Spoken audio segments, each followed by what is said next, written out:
Calvin Brothers, unmute yourself. Am I good now? Okay. Hello, everyone. My name is Calvin, and I'm an alcoholic. Bernadette, thank you so much. So much. Thank you. And, Lana was going to introduce me because I scared Bernadette might not come, but I know I wanted to introduce me because Lana was down, my daughters, and it's something when you can bring your wife up to introduce you in an AA meeting. Maybe you're doing a few things right, when you're not scared of that, because the relationship me and her have built in this program is not perfect, but it's better than anything I've seen or had.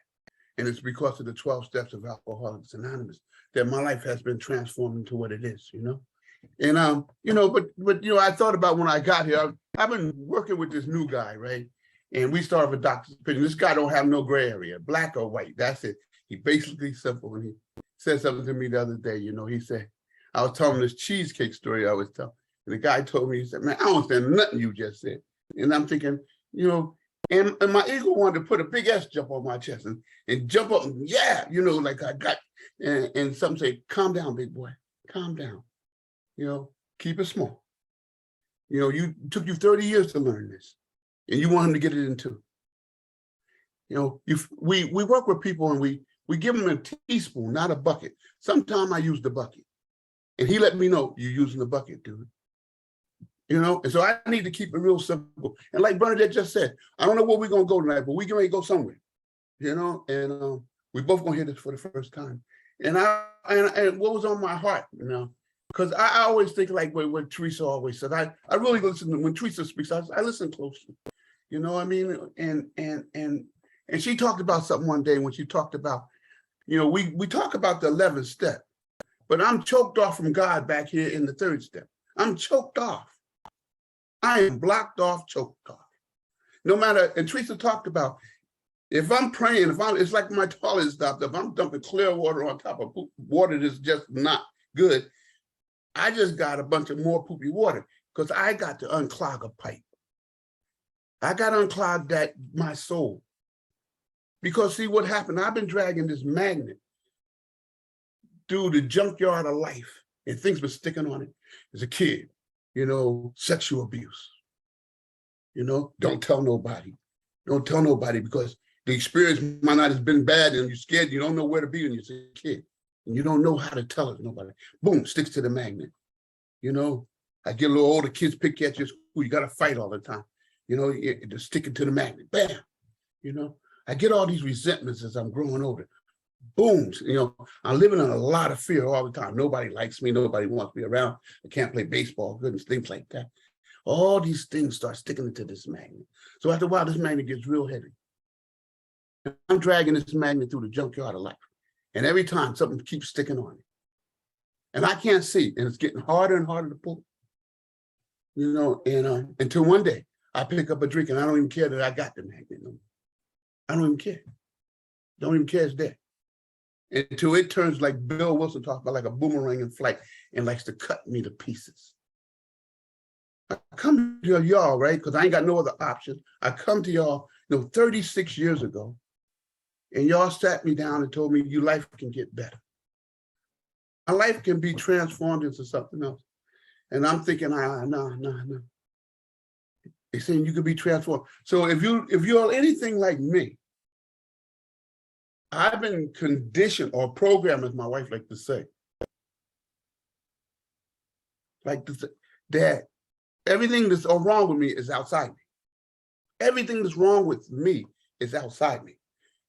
If everybody just get off my back, if I had enough money to get the things I want, everything's external, nothing's internal. And if you live like that, that's a formula for disaster, total disaster. And I lived like that all my life until I got to y'all. And I still came in here with that same idea. And so for the first few years, I actually got worse than alcohol, not better. Physically, I got a lot better. I was running 3 miles. I was pumping a lot of weight. I was young and strong. And so I thought everything was outside me. Everything was external. But my soul stank. My spirit was shut off.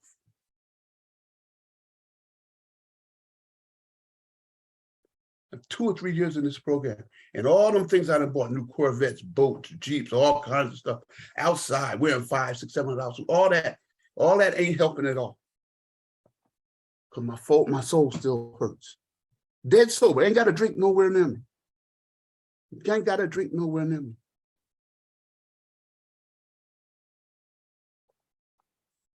Somebody tells me, say, Calvin, if you don't work this program, you'll go back out. If you don't come to meetings and participate, you're gonna go back out.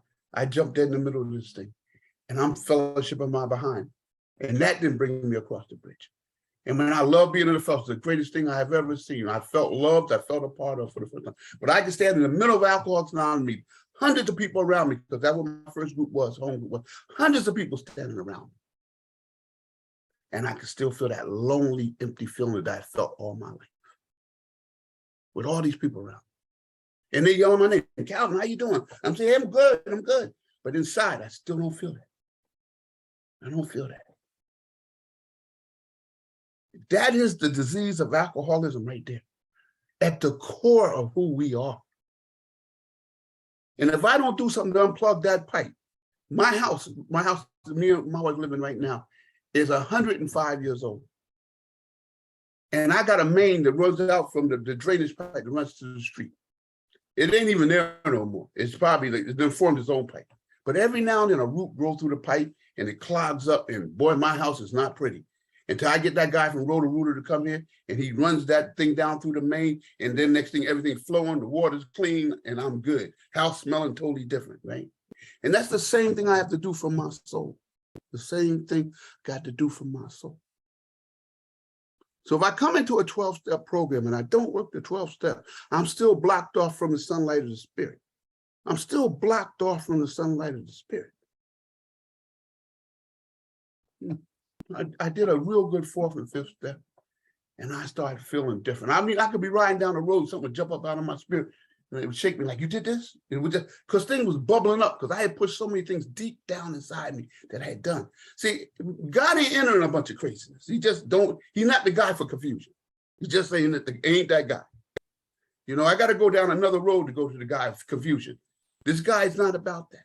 So if I'm still blocked off and I'm still feeling that way, and so the power can't come through all that what I got going on in my soul. So I did a 4th and a 5th step, you know, and I did a 6th and a 7th step, and I did 8, made an 8 and 9, you know, and then somebody told me you got to live in 10, 11, and 12.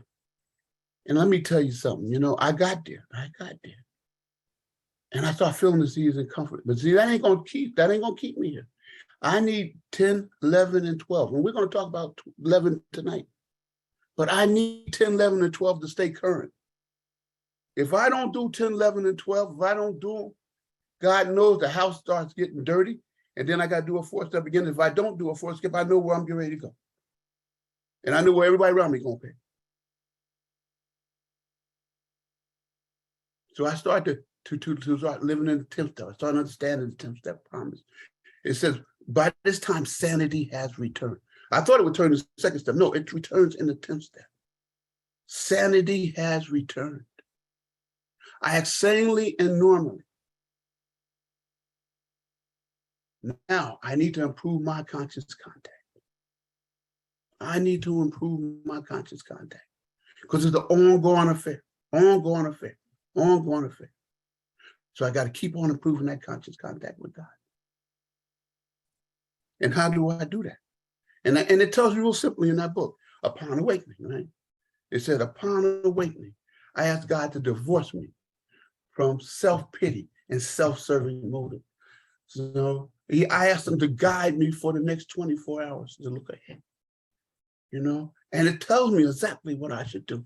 Now, I wake up in the morning, I heard Don M talk about this, right?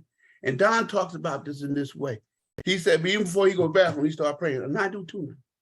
Before I get my feet at that floor, I start inviting God in. Because I know without that, we're going to have a crazy day.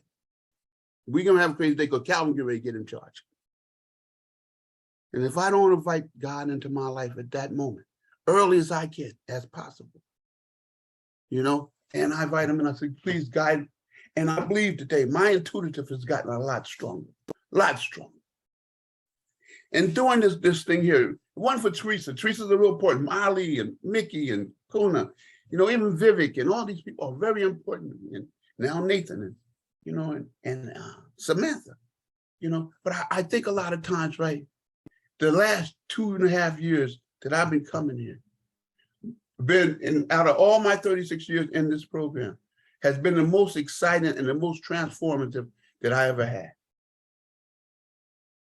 Because I come here and I woke up. I came here because I have many surrenders in Alcoholics Anonymous. I don't surrender to the drink. I start to surrender that I'm powerless. I start to surrender that I need to move forward. I start to surrender that my life is not working unless I stay in the middle of these 12 steps.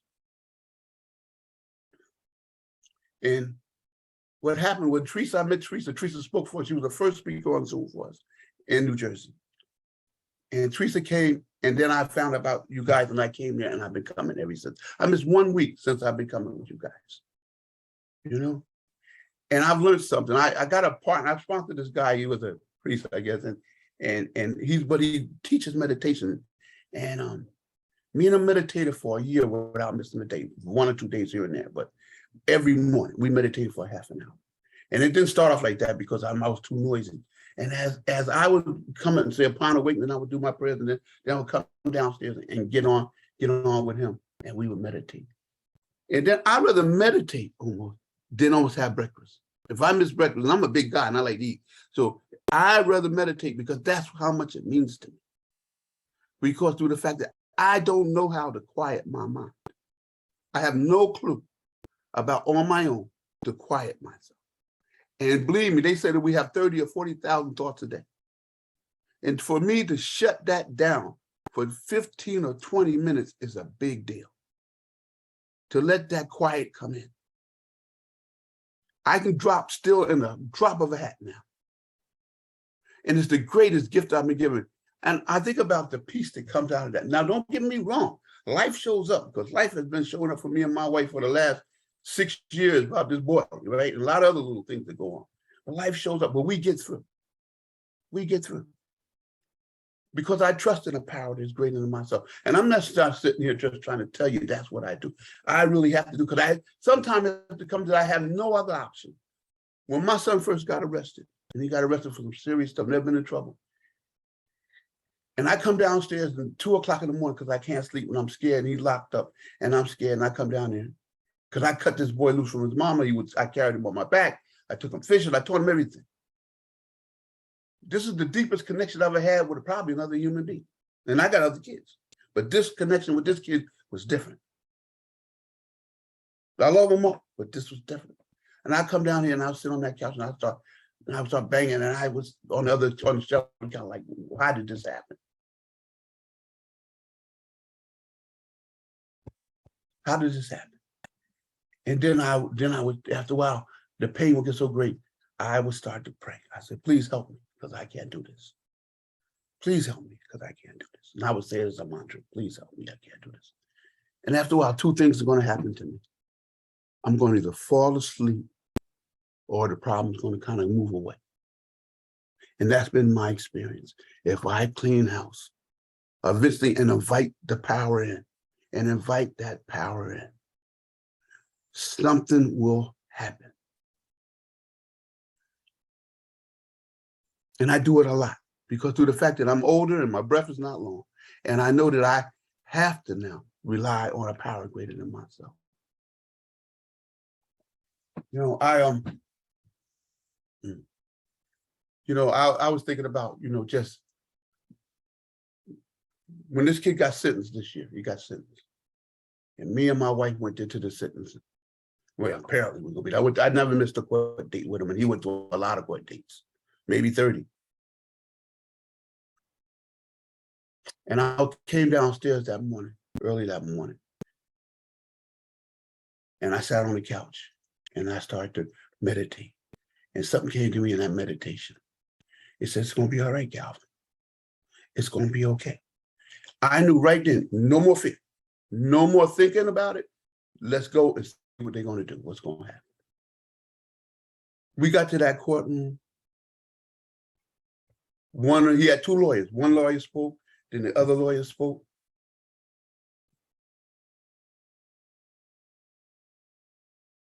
The prosecutor spoke. Lana spoke, I spoke, and my daughter spoke.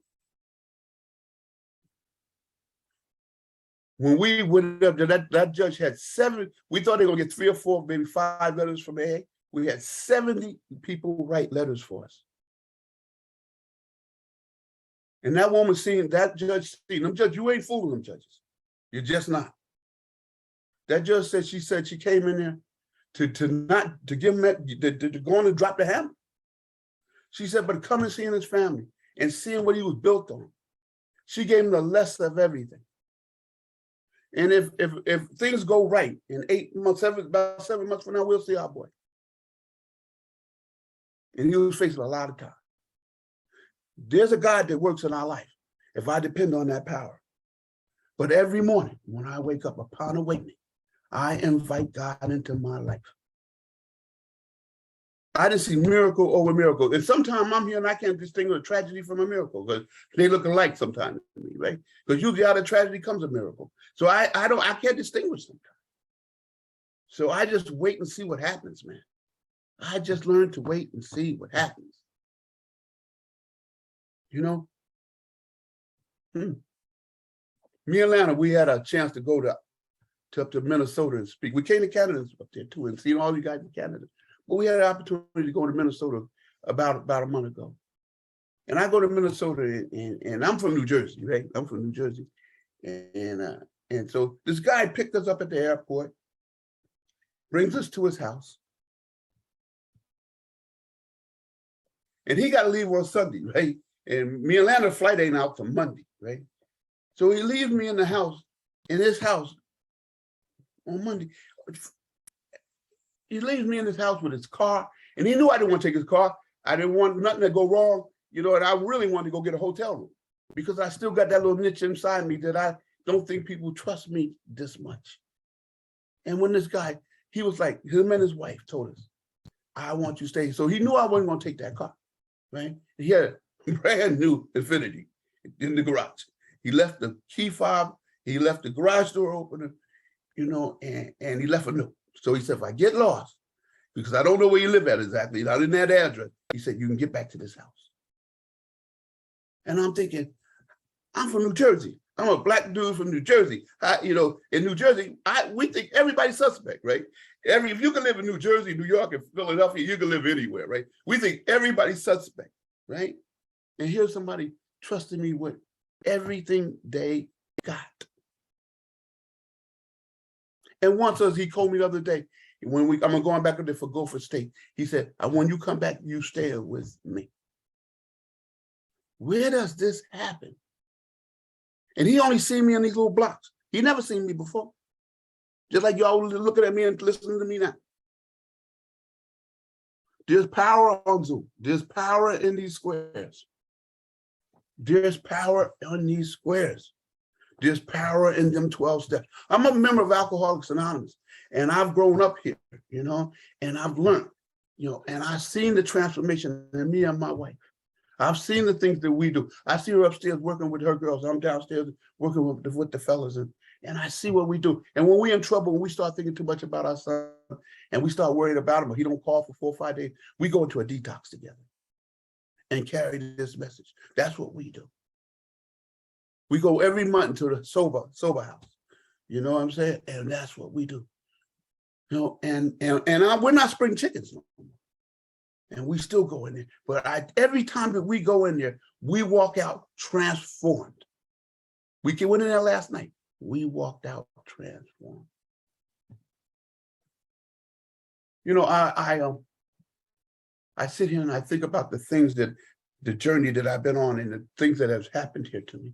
You know, and I thought about, when we talk about prayer, and I thought about like 10 years ago, 11 years ago, I had open heart surgery, you know, and I think about how God's hand worked. Because I had a chance to work the 8th and 9th step, I had to my previous wife years ago. She had died of breast cancer. And when they put me in this, I stayed in the hospital a while because they had to stabilize me because I was dying. I was a dead man walking accident. So when I got there, they put me in the bed that she died in. Now this hospital got 3,000 beds in it. And they put me in the exact same bed that she went away in. And I think about, because I made peace, I felt peace in that bed.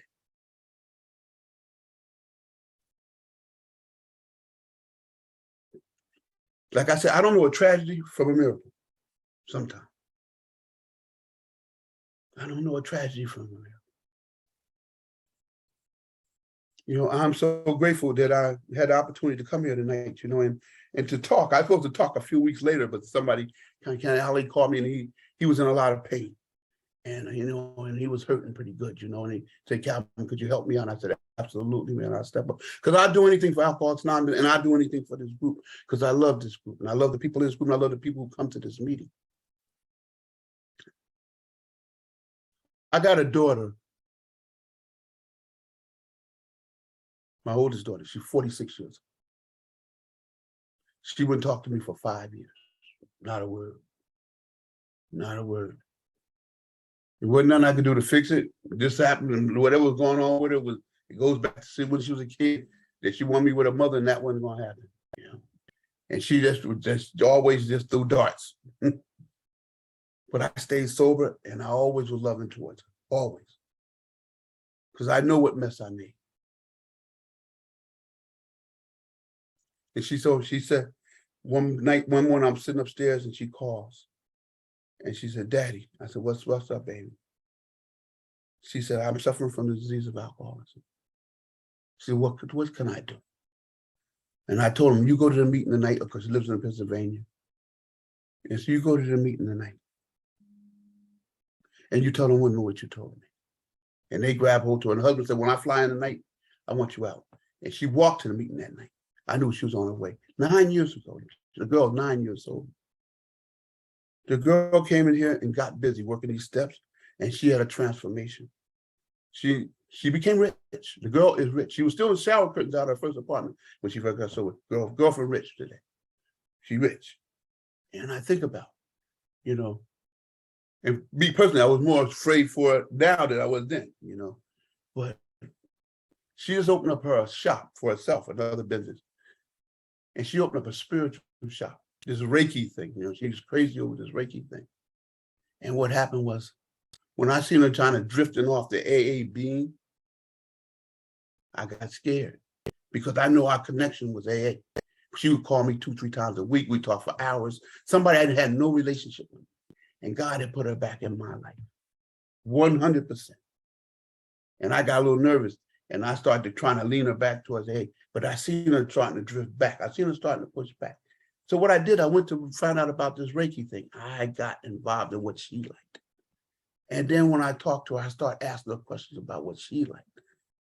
Instead of trying to pull her to me, I came to her. And she got right back in my body.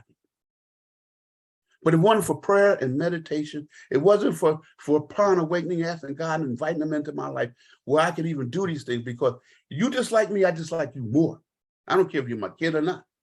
You know, and for something to soften my heart up to where it's at today, to show love towards all my children and the people that's around me, even when they're not showing it back to me. It's beyond me. So I know that there's a power working in my life.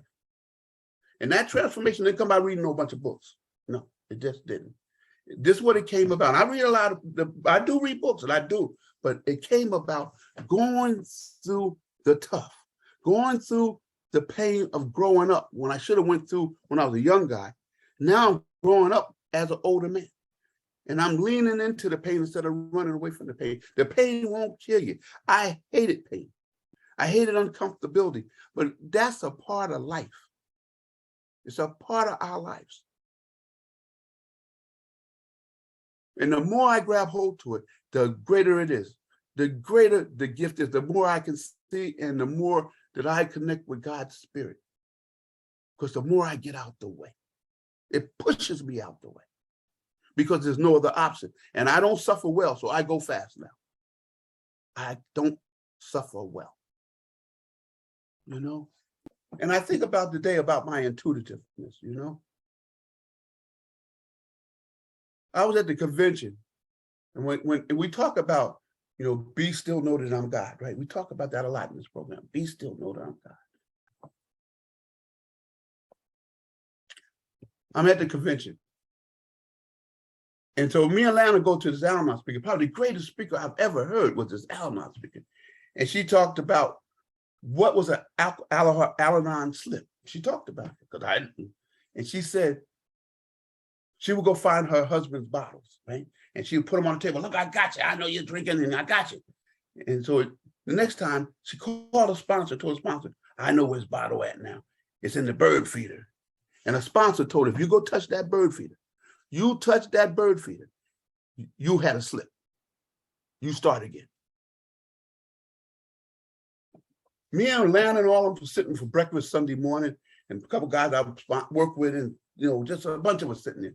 And a guy came down and sat down, and he's sober a long time. And something came to my spirit to sit there. I said, don't move. You went on with Lana. She went up to pack the suitcase, and the rest of them went on into the meeting. Some told me, you sit here with him. And I told him that exact same story that I just told you. And he started to cry. He started to cry. And he told me why he was crying. He said, Calvin, I came in this program 29, 30 years ago, something like that. He said, my wife came in here with me. And after 10 years, she went back out. He said, I've been chasing her bottles through things ever since. Never know how God's going to use us. You never know how that power is going to work in our life. And my intuitive like that is a lot. And I follow that. That intuitive. But I can't just do it through my prayer and meditation. I had to unclog that pipe back there in the fourth step, in the fifth step. I had to unclog that pipe. I had to have like Roto-Rooter come to my house and run that root down. That's what that fourth and fifth step did for me. The eighth and ninth step was make sure that there was a coating around that pipe when it was finished. Eighth and ninth step, when I went back out and I started making, and I got right with my fellows and with God. And now I can feel that transformative power. I can feel that power in my life. I can feel and see the intuitiveness now. I am present most days.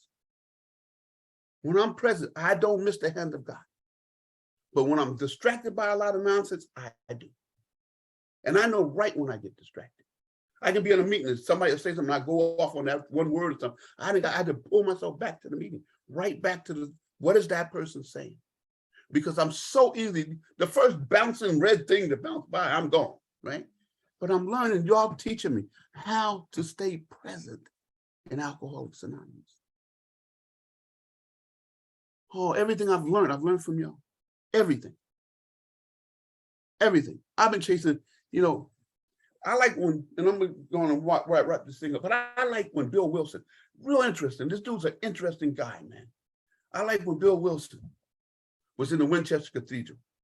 When he was in that cathedral, and he was still drinking, and he just had picked up his first or second drink. He's over in Europe, and they blowing each other to pieces. There's a virus that's there, the Spanish flu is there, or whatever they call it, was there. It was just like the coronavirus, and it killed just as many people. And it did the same thing, it had waves of it. It kept killing people. The virus was there, Bill was there, people blowing each other up. He ran into Winchester Cathedral, and he had this some kind of experience. He was scared. He was scared. He didn't run in there just to go in there, let me go find him and pray or do something. He went in there because he was scared. And then there's something happened. And every time if you read Bill's story, he said, I got that feeling back that I got in the Winchester Cathedral. He'll keep telling you, I got that feeling back. And if you look back through your life, and you'll see where God has had his hand on you. You will see what's something on the door, but we just shut it back. Something was telling us to move out of that spot, and we would go back. We would just close the door and then go do what we want. Oh my God. Oh my God. I don't have a lot more, but I'm gonna say I'm gonna close with this one. I'm gonna stop talking now because I'm like this here. When the tank is empty and it stops working, I'm gonna shut up, and that's what I do. And I'm gonna put it here like this. If you trust God, if you be right with God, great events will happen for you and countless of others. That's the great fact. That is the great fact for people like us. Make sure that you're right with God, and great events will happen. I promise you. I promise all the guys I sponsor. this will happen. I got one more thing, and then I'm gonna shut this down, right? Me and Lana went to a birthday party Saturday. A guy had a chance, opportunity to take through the work about 5 years ago. It was at a real beautiful restaurant. And I got permission, spiritual permission to talk about it. He was estranged from his whole family when he got here. He had a powerful job, did a lot of things, but he was estranged from his family. Family didn't talk to him, he didn't talk to his family.